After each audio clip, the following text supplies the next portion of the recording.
Hello and welcome to this special show. My name is Vineet Malhotra. Today we are here to look at Uttar Pradesh, India's most populous and diverse state, and the status of women there to understand the changes that are underway.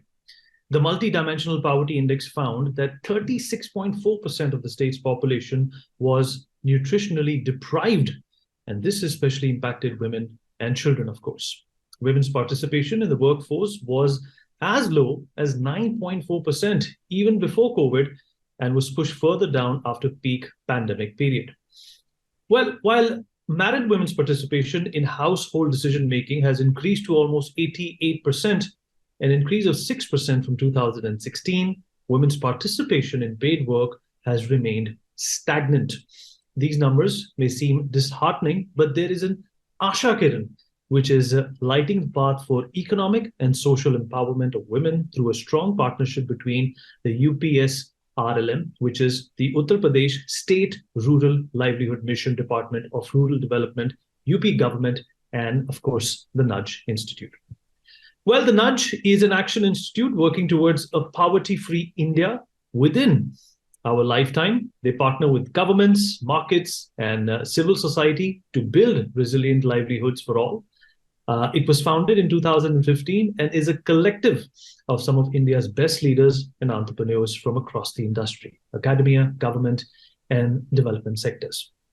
We have John Paul from the Nudge with us. He is a BITS Pilani and ISB alumni who has a background in consulting for FMCGs and healthcare.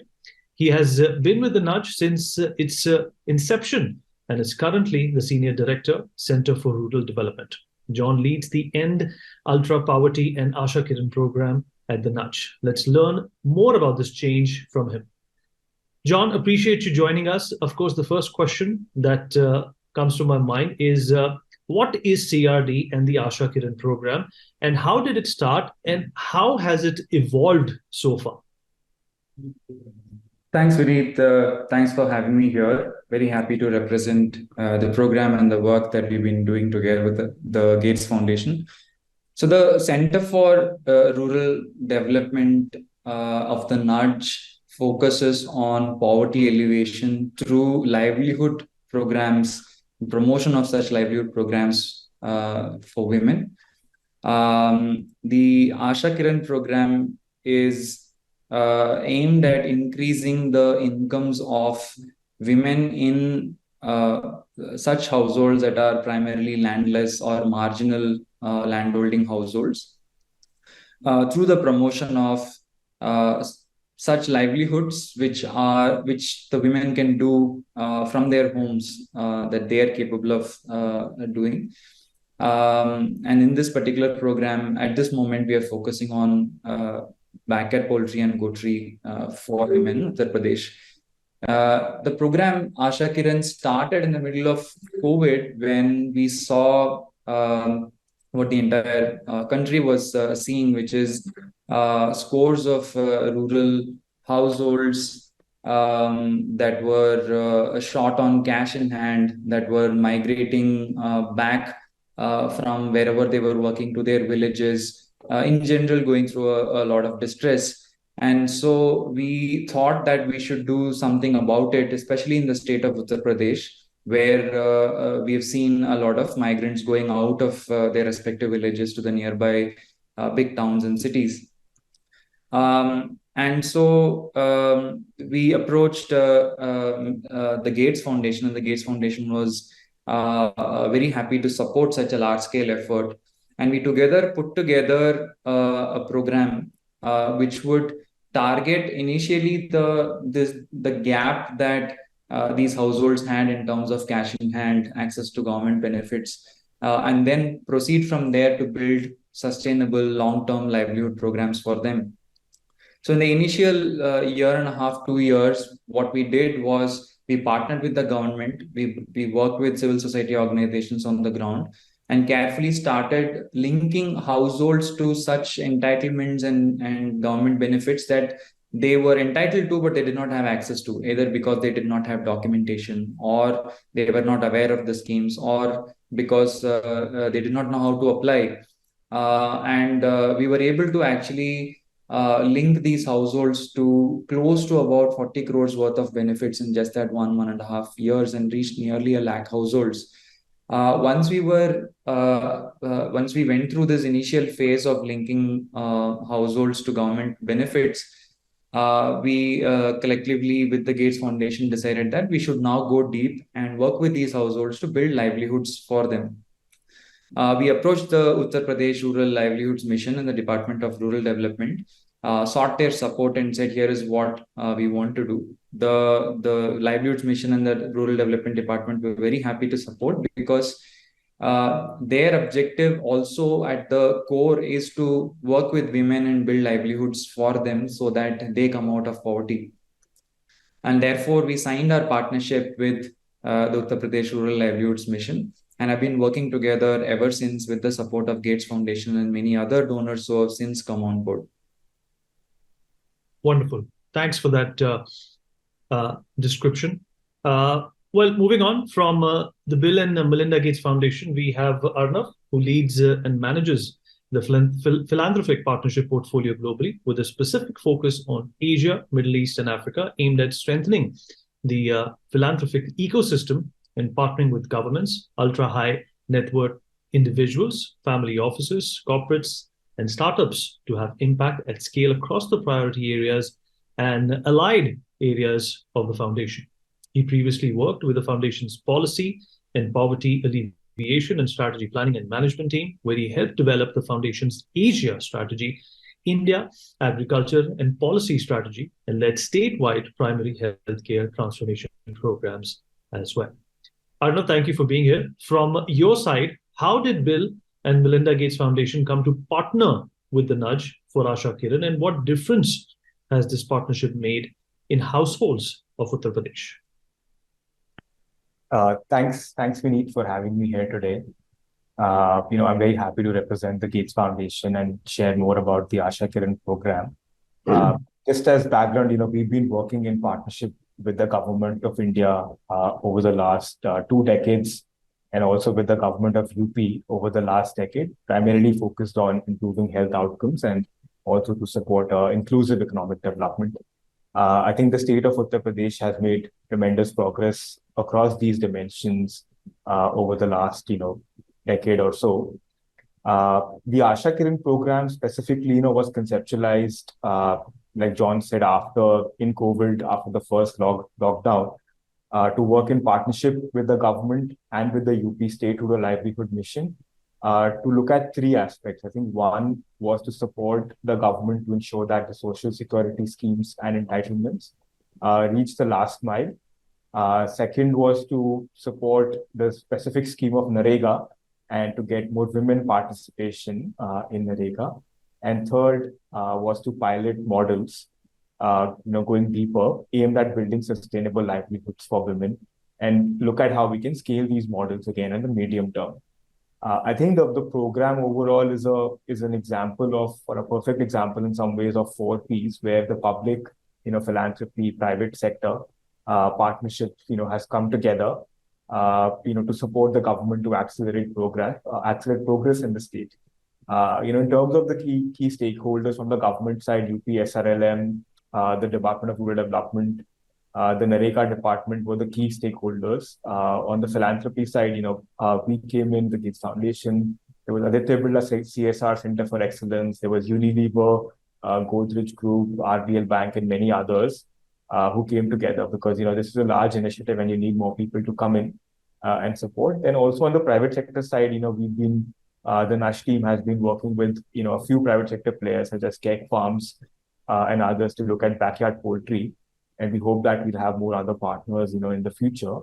And then on the implementing organizations, Nudge, of course, is leading the program, and they're also working with other critical partner organizations, the GOAT Trust or the Transforming Rural India Foundation, in that sense.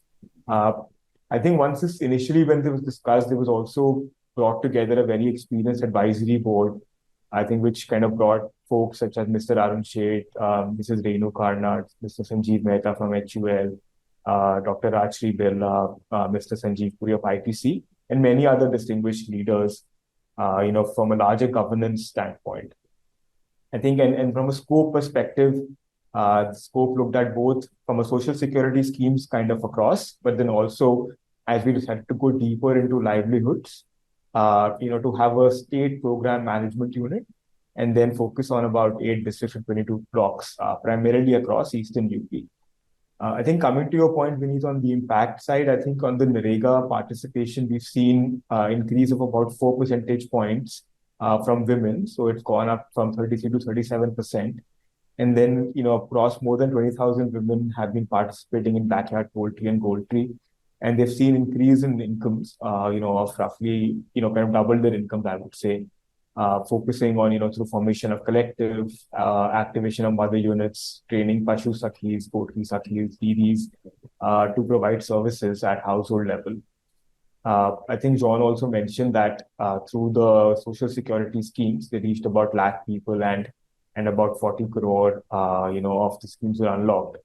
I think going forward, we hope that, we're able to, align with government's mission of creating Lakpati DDs and get other partners, philanthropies, private sector, implementing partners to scale this to across, to a large part of the state, again, focus on supporting the inclusive economic growth agenda of the government. Wonderfully explained. Thank you for that. John, obviously curious to know who is the participant in this program, or, we would like to know who is the Didi. No, happy to share that, Vineet. I mean, we fondly refer to the program participant as the Didi, and so do the community members. So essentially, we are talking about women in primarily landless and marginal landholding households. So what is the nature of life of this Didi? Here is a Didi who, in the surveys that we have done, we have seen that about 79% of them today cannot read or write Hindi. About 73% comes from scheduled caste, scheduled tribe, minority families and households.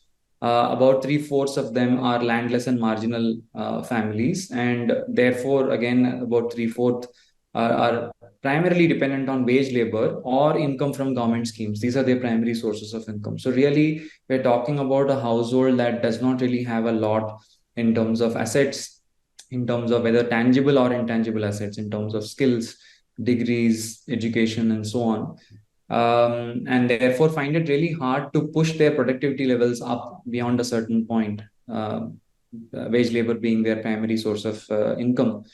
And they have a family size of 5 on average to support with this source of income. What is also very important to note is that in the survey that we have done, we have seen 70 to 75% of women do not consider themselves as earning members of the family. So when you ask them, who in your household earns income, right? She doesn't say, I earn income. She says, my husband earns income. And so there is, at a certain level, an identity of the Didi that is something that one needs to think about and program accordingly. But also here is a Didi that is primarily engaged in wage labor, mostly agri wage labor. And she has only, she can only claim that much income that she is directly working towards. And therefore, we thought that if we are going to work on poverty alleviation, then who is the most vulnerable person in a household of such a characteristic? And we thought that the women are the ones that are most vulnerable, and women are the ones that we should target as well in our livelihood programming. What is also true is the aspiration for a better quality of life for herself and for her children is the highest amongst these women. They really, effort, hard work is not a question. They put in insane amount of hours every day just for their family. Now, how can we make sure that she is empowered is largely the question. And when we put our heads together for this kind of a household that is largely dependent on wage labor, that is dependent on so informal, low wage activities, what is the best thing that we can do, keeping in mind the social, cultural barriers that might exist in her community? And we then thought of, okay, what is an activity or what are activities you can do from home, claim that income, and therefore she gets empowered, she starts making decisions at a household level and so on. And that's when we spoke to the Department of Rural Development and Uttar Pradesh Rural Livelihoods Mission, we realized that backyard poultry and goatry are activities that are easy to do, that she can do from home.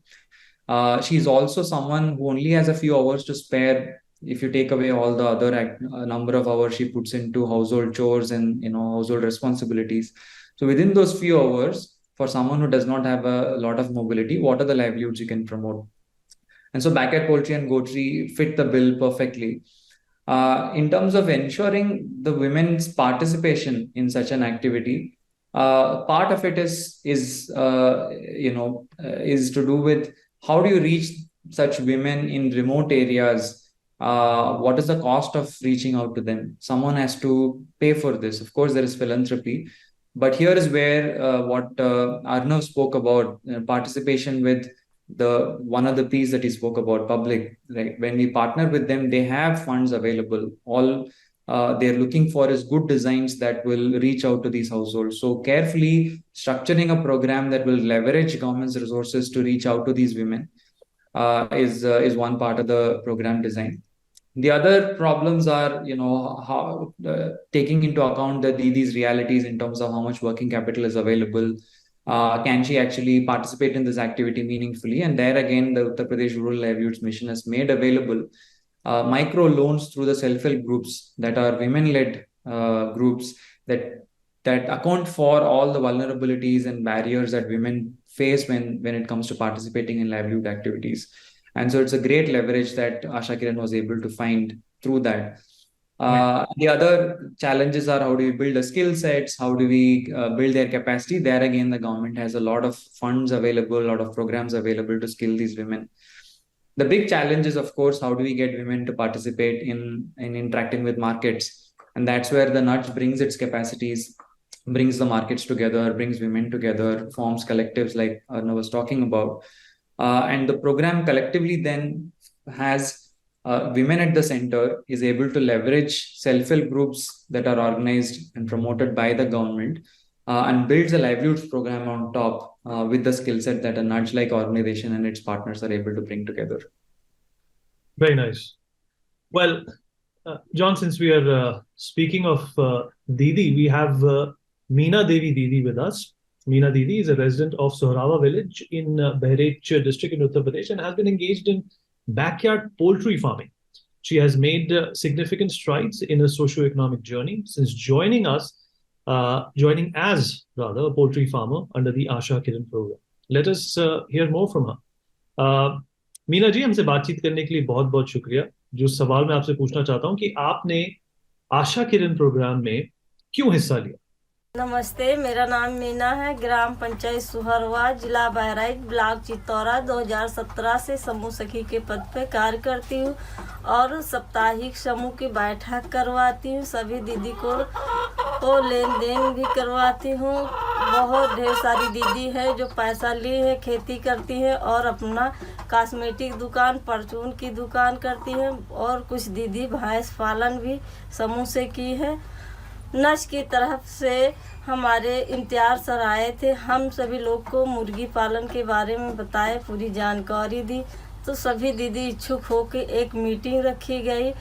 उसमें सभी दीदी ने अपना अपना पैसा जमा की और नश की तरफ से हमको 25 मुर्गी प्राप्त हुई. एक दीदी से 25 मुर्गी मिली.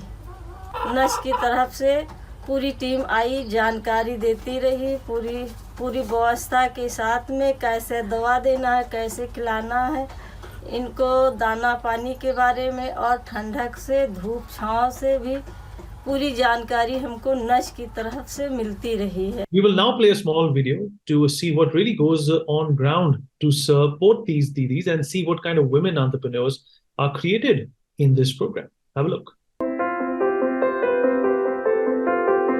मेरा नाम सकीना है। मैं पशु सखी का कार्य करती हूँ। मेरा नाम शीला, मैं पोल्ट्री सखी का काम करती हूँ। पशुपालक में जुड़ के जब हमारी ट्रेनिंग हुई, वहाँ से सारी महिलाएं, उसमें हम भी देख के थोड़ा हमें भी बदलाव आने लगे। समूह में जुड़ के 10 दीदियों ने हमारा जो है एक ग्रुप बनाया। छोटा सा बिजनेस मैंने चालू किया 25 चूजे से। रख रखाव कैसे करना है बकरी का या मुर्गी का, कैसे उसका देखभाल करना है, बीमारी से कैसे बचाना है, हमें इसके बारे में कोई जानकारी नहीं थी।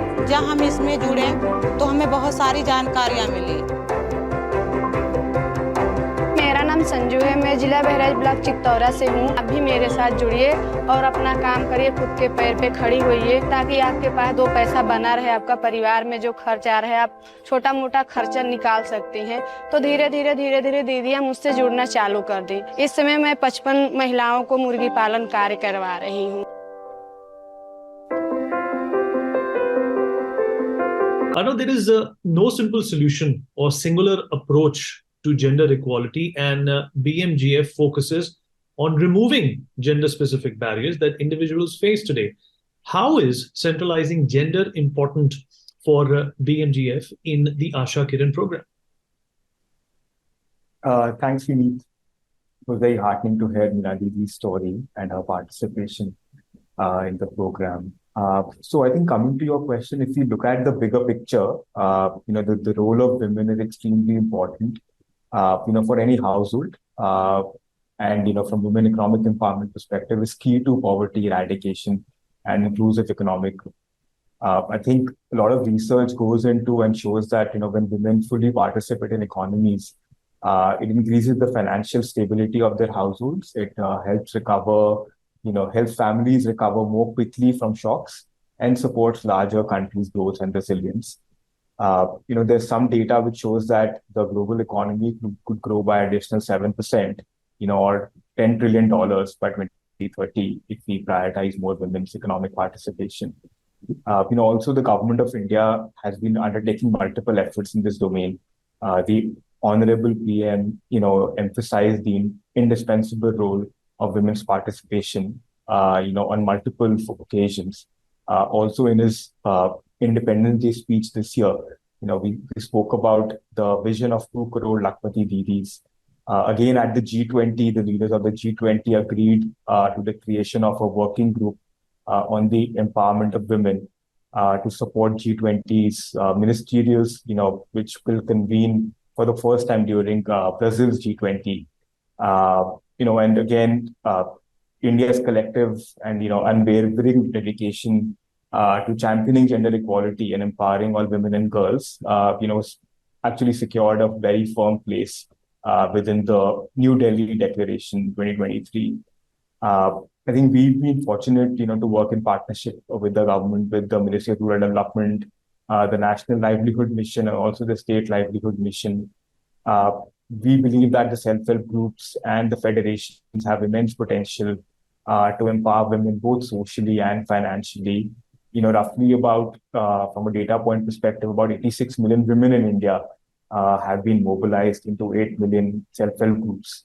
And again, self-help groups have a very strong impact on range of indicators related to women's economic empowerment. This is some of the work from learnings from here are being looked at how we can translate those across the global South. Again, looking back at the larger G20 South-South collaboration. I think Asha Kiran's work in UP squarely places women at the center. And I think the three key areas where it does is, increasing women's participation in NREGA, from a livelihood support perspective. But second, also increasing their income through backyard poultry and goatry. Actually, a large number of women are engaged in these activities.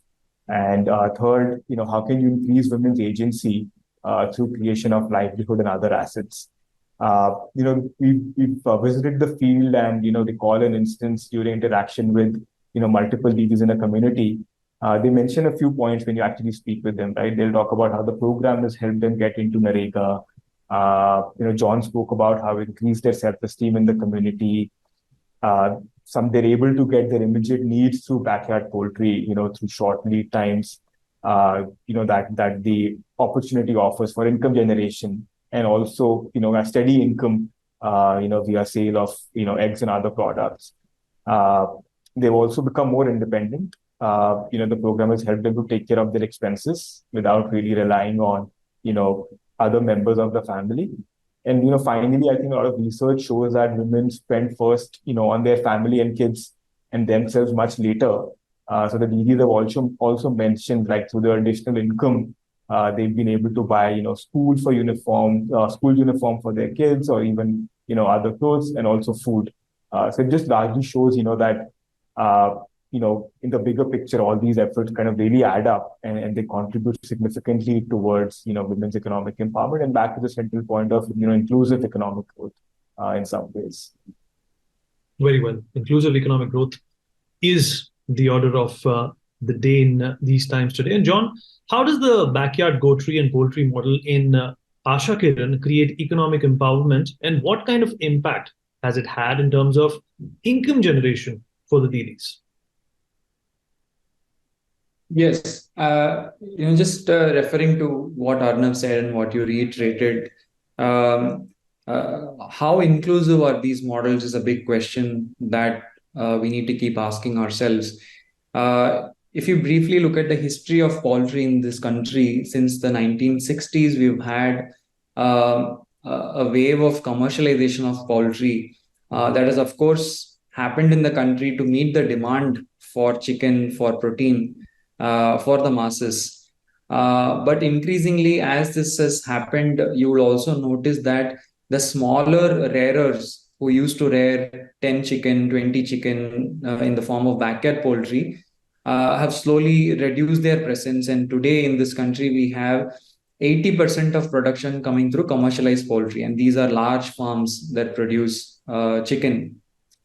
And therefore, the models that exist today for rural farmers to participate in are not the kind of models that you would expect a poor household like the ones that we are working with to pick up and implement. This would require an investment of 2 lakh, 3 lakh rupees. This would involve significant amount of risk absorption capability, significant amount of working capital, and so on. And so, when we look at backyard poultry, we look at a model which the Didi can do from her home with her limited homestead land, with a kind of breed that is actually far more resistant than the breeds that we see highly prevalent today in the mass market, and is dual purpose bird. And so we partnered with companies who have hatcheries that supplies these kind of desi birds or desi hybrid birds. And the beautiful thing about these birds and this particular model is that the women can rear these birds through a scavenging or a semi-scavenging system, which means that she can use kitchen waste. They will do open grazing. They will eat the worms and whatever source of protein they're able to find. And this actually works for these birds. They're able to construct a low-cost shed right next to her home so that she can take care of it day in, day out. It's not too far away from her home. And on top of it, these birds also command a significant premium in the market because they are desi chicken or desi looking chicken. They also taste better. They are free-ranging birds. They are organic in the way they're grown. So a lot of these benefits actually play to the advantage of Didi and her model.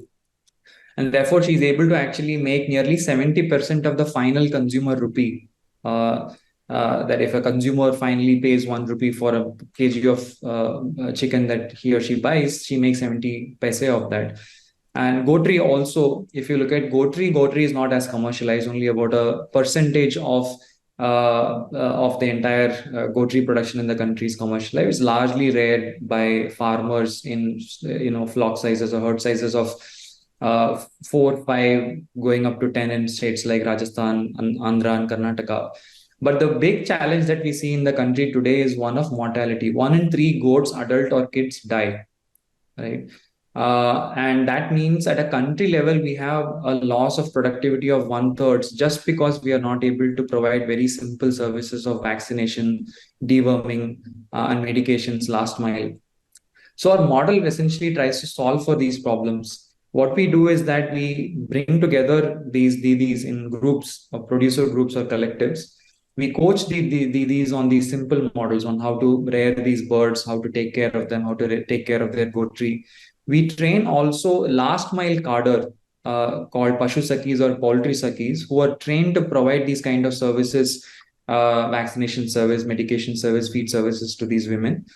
And while this is happening at a cluster level, and we are building a high density cluster, the nudge also, along with partners, brings together markets at both ends. We ensure that we negotiate for prices with the suppliers of vaccines, suppliers of chicks, suppliers of feed, connect them to these clusters. And when the product is ready for sale, we also connect them to the downstream market. So all the Didi really has to worry about is, how am I going to rear this livestock really, really well? And do I have an assured sale? And this is enabled, of course, by the process of collectivization. And in doing so, it also ensures that the highest possible share of value comes back to the Didi and is not sort of captured by intermediaries. So that's, that's the model that we are promoting in Uttar Pradesh today in 8 districts. And as this model works and as it starts delivering more and more impact, our objective is to take these models to more and more women across Uttar Pradesh, so that we are creating women entrepreneurs, building agency, building economic empowerment in the communities that we work with. That's wonderful to acknowledge and know. And speaking of Didis, once again, Meena Didi, ये बताइए कि जब से इस अभियान में हिस्सा लिया है आपने, तो किस तरीके का बदलाव आपको दिखाई दिया है आपकी कमाई में, आपकी अर्निंग्स में, पैसे की जो ऊर्जा बढ़ी है, और आपको किस तरीके से उसको इस्तेमाल करने का मौका मिला है? हमने 50 चूजा जब खरीदा तो उसको देखभाल करते करते, मतलब मार्केट का दाना खरीदते हुए, घर का दाना और मुर्गी खरीदने का पैसा 16,250 रुपया मेरा खर्च आया। जो हमने फिर हमारे बच्चे बड़े हुए तो हम उस मुर्गी को अपना बेच दिए, तो कितना पैसा मिला हमें? 25,250 रुपया 38 मुर्गियों का, मुर्गा और मुर्गियों मिला करके हुए 38 मुर्गा और मुर्गियाँ हमने जब बेचा तो हमें 25,250 रुपया प्राप्त हुए। तो हम लोगों ने निर्णय लिया कि ये पैसा है तो इससे हम क्यों ना भैंस, एक बकरी खरीद लूँ।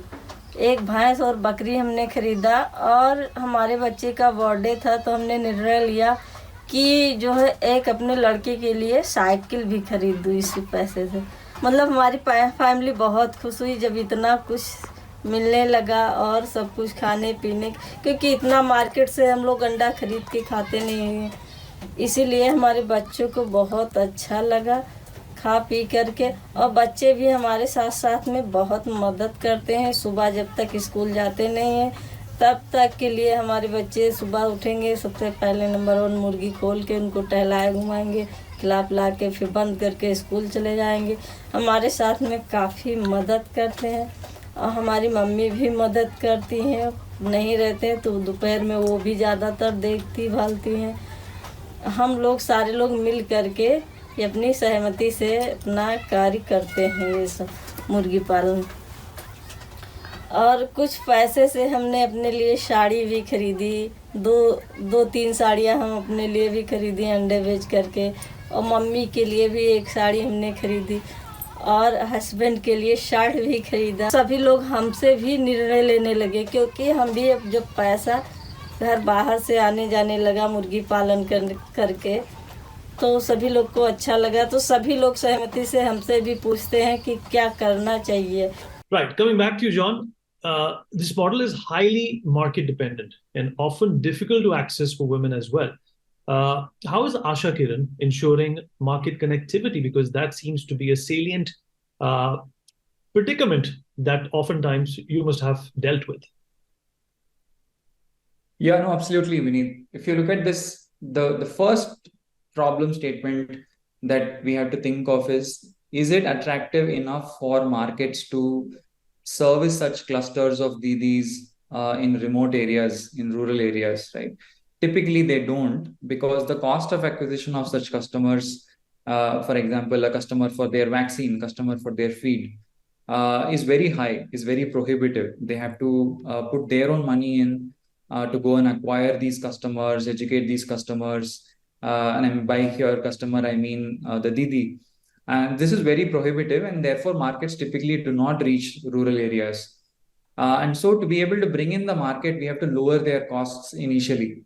And that is the process of collectivization, of educating the Didi. And here is where partnership with government comes in. Government has funds to collectivize women through the self-help group movement that the government has been carefully building over a long period. Government also has resources to build the capacity of these women, to train them, to coach them, to do such activities as backyard poultry and goatry. So if you're able to carefully build this collective, build their capacity, now the markets have a ready market to access, a ready demand coming from the women. And they're able to come in and say, okay, now that you've built the clusters, I will supply vaccines, I will supply feed, I will supply birds, I will buy from this cluster. I can build buy a full truckload and so on and so forth. Many things start happening. And that's one important thing to recognize about the incentives of the markets, and accordingly build such models.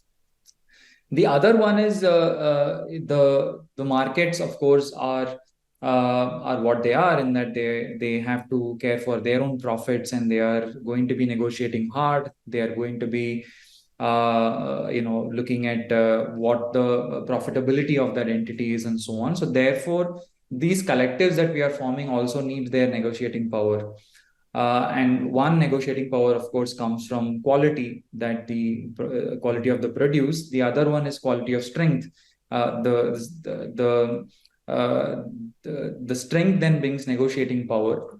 The nudge then helps negotiate for the right prices. For example, we've been able to bring down the price by 30% of the cost of inputs just through negotiating at volumes.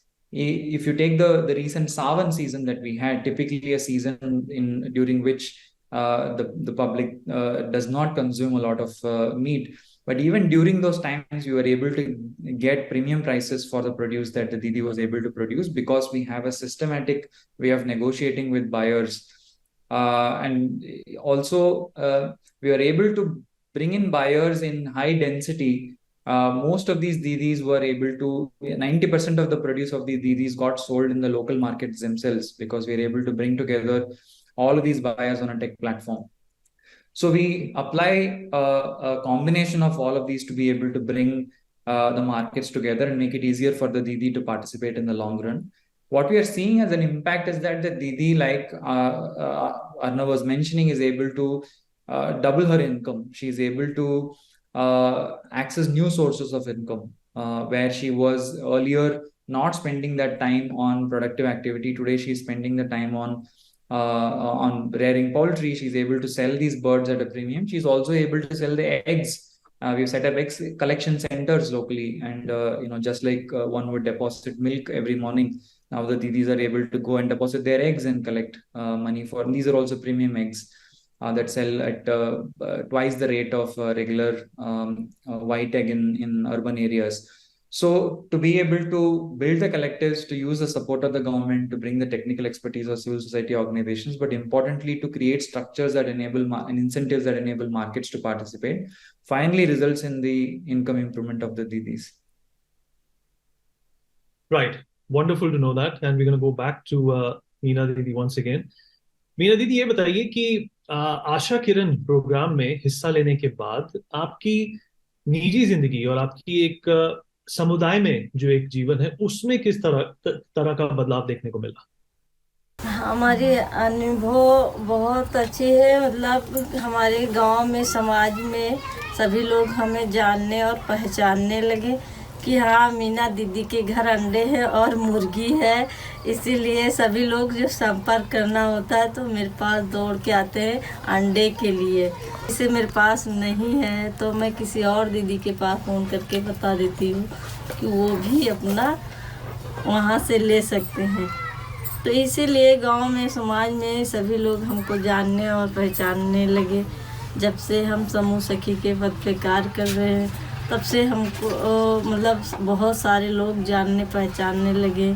जैसे नच की तरफ से पूरी team आती है, हमारे नारलम की तरफ से पूरी टीम आती है, तो सभी लोग पहचानते हैं।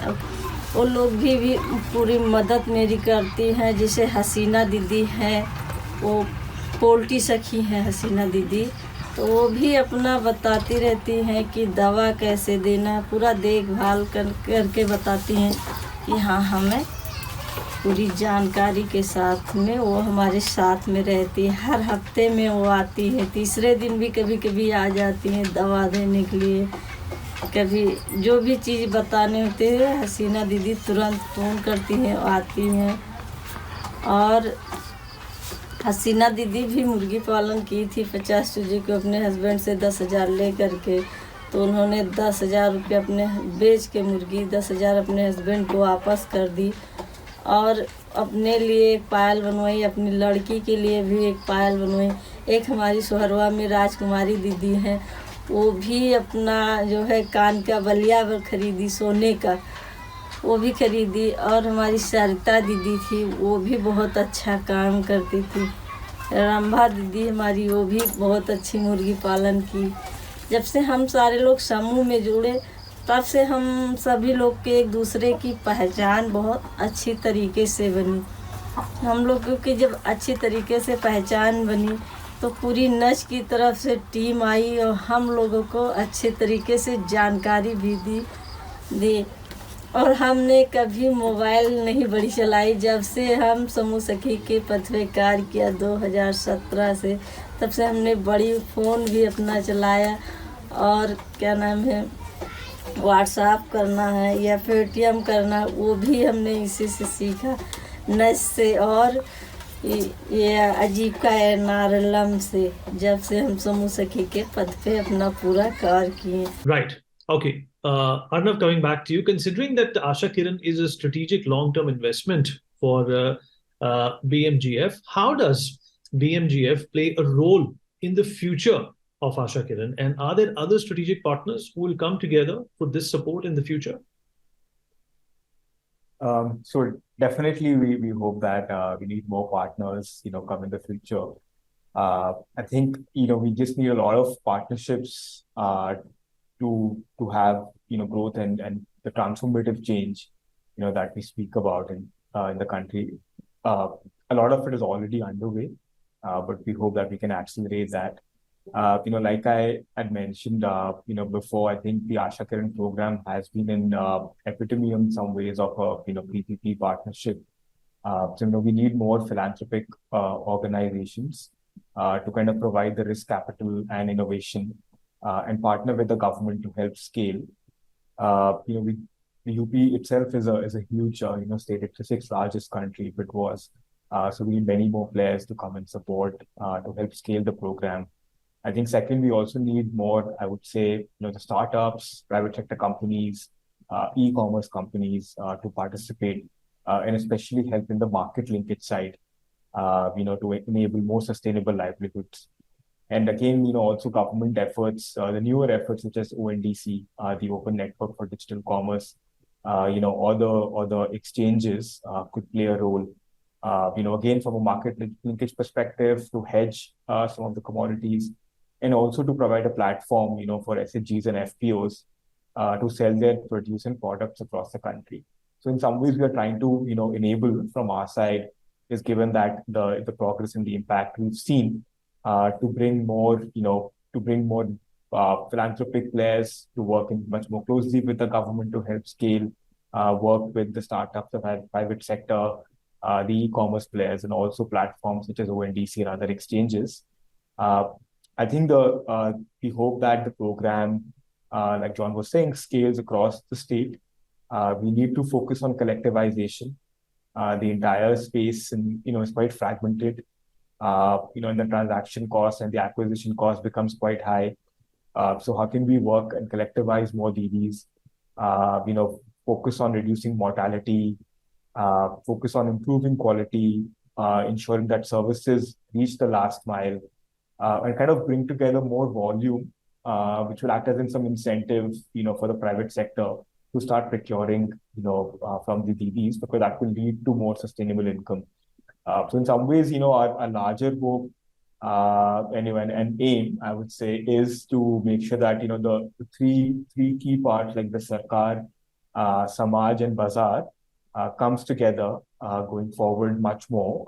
It's already been happening, but we hope that we're just able to scale that. So the more participation and the more we can bring Sarkar, Samaj, Bazaar together and kind of reach the scale, I think the state of UP will further accelerate progress. And I think as UP grows, India also benefits overall. And we're entering into Amrit Kal period. So we hope that, the Asha Kiran program will support and, accelerate that to kind of achieve the aspirations of the people, who we kind of aim to serve. Wonderful thoughts. Well, we've run out of time. John, some closing thoughts from you, the future pathway, or if we can call it the trajectory of Asha Kiran. Yes, Vineet, I think the dream and the ambition is to see this program scale beyond the 8 districts that we have into 30, 40 districts and more in Uttar Pradesh. We started with 1 district, went to 3 and then to 8, and we are on our way to expanding. So to stay on this trajectory means, like Arnav said, having the support of the government, having the support of philanthropic partners and other technical partners in the markets. And so the future is to really work together in a collaborative manner with all of these stakeholders, such that the model really delivers durable impact. The government has been extremely supportive and ambitious along with us to promote this kind of a model in Uttar Pradesh. And so there's a lot of already warmth and invitation for startups, for-profits, foundations, philanthropic partners to come into Uttar Pradesh, bring their talent, bring their resources to make models like Asha Kiran work. We also believe that, the way we are imagining the model, it is possible for the Didi that we are working with to participate on her own terms, to be empowered to a point where she negotiates with the markets and not be dependent on, just government entitlements, which are dole outs. She is capable of producing quality. She is capable of delivering value to the end consumer. What is required is a carefully thought through model that will give her this opportunity to bring high value service to the community around her. And therefore, our objective also for the, if you look at what we want in the future, is for this model to succeed in the way it is designed right now, so that it can show that such models are feasible in a state like Uttar Pradesh, and for such models to scale. Right. Wonderful initiative, wonderful thoughts, and a wonderful conversation, John and Arnav. Thank you so much for being a part of this insightful and, of course, profound initiative that the organizations have taken upon themselves. Thank you so much. That's all we have on this show. See you. Thanks, Vineet. Thanks for having us. Thank you. For more such videos, subscribe to the NewsX YouTube channel, hit the bell icon.